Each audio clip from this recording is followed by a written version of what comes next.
Ito pa mga bossing ko, isa sa mga subok na napakaswerte. Basta kapag ikigagawa ng mga pampaswerte, naka-mindset na po sa inyo na kayo po yung magiging matagumpay na. Yan ang kagandahan ng naniniwala sa mga pampaswerte, mas nagiging magaan ang daloy ng swerte dahil nagiging positibo sa buhay mga bossing. Ngayon pa mga bossing, kayo po mga bossing ko'y kumuha ng 3 bawang at ganoon din po ang barya.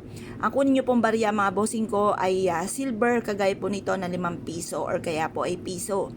At pagkatapos harap ka sa may silangan ng mga alas 7 ng umaga, mag-wish na mula sa inyong pong puso. Ang pag-wish mga bossing ko ay taimtim dapat.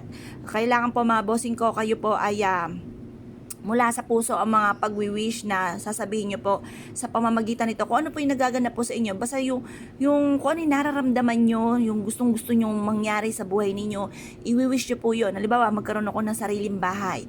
Yan ang pinaka-importante. Sabi nga po nila, pinaka-the best na meron kang sariling bahay dahil yung pagkain, basta't may kanin ka, tsaka kahit asin or toyo, pwede na, katalo na.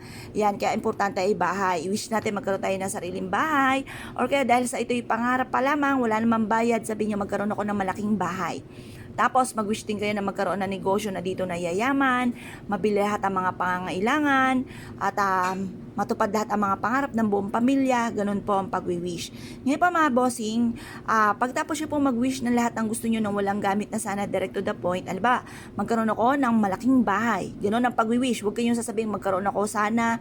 Huwag yung sana. Kasi yung sana, alanganin pa yan. 50-50 pa kung maring magkatotoo, maring hindi. Kaya direct to the point para magkatotoo po yan. Pagkatapos sabihin nyo po dito mga bossing ko na yun nga po lahat ng mga pangarap po ninyo matutupad. Pagtapos na, eto pa mga bossing ko ay mainam na dalhin nyo po palagi para magtuloy-tuloy ang swerte, para hindi patikim lamang or panandalian lang ang swerte.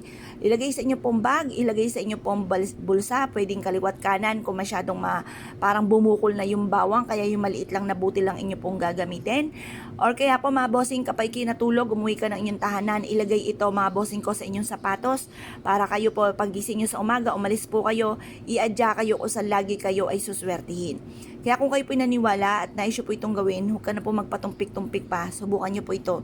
Proven po ito mga bossing at ito po ay makakatulong upang sa ganon, instead na kamalasan ay puro kaswertihan ang maaaring mapa sa inyo mga bossing. Ngayon pa mga bossing, basta kapag natuyo na yung bawang, malambot na po siya, itapon nyo po siya, paltan muli ng panibagong bawang mga bossing. Ngayon pa mga bossing, kung kayo po naniniwala at naisyo po itong gawin, ay siya mga bossing, subukan nyo po ito at makakatulong po ito upang sa ganon magtuloy-tuloy ang pasok ng swerte. Swerte ito sa buhay, swerte ito sa mga mananaya, swerte ito sa nagdinegosyo, swerte ito sa mga mahilig rumakit, sa naghahanap ng trabaho, or nagtatravel. Yan, kaya kung kayo paniniwala at naisyo po itong gawin, ay siya mga bossing, good luck po sa inyo po lahat.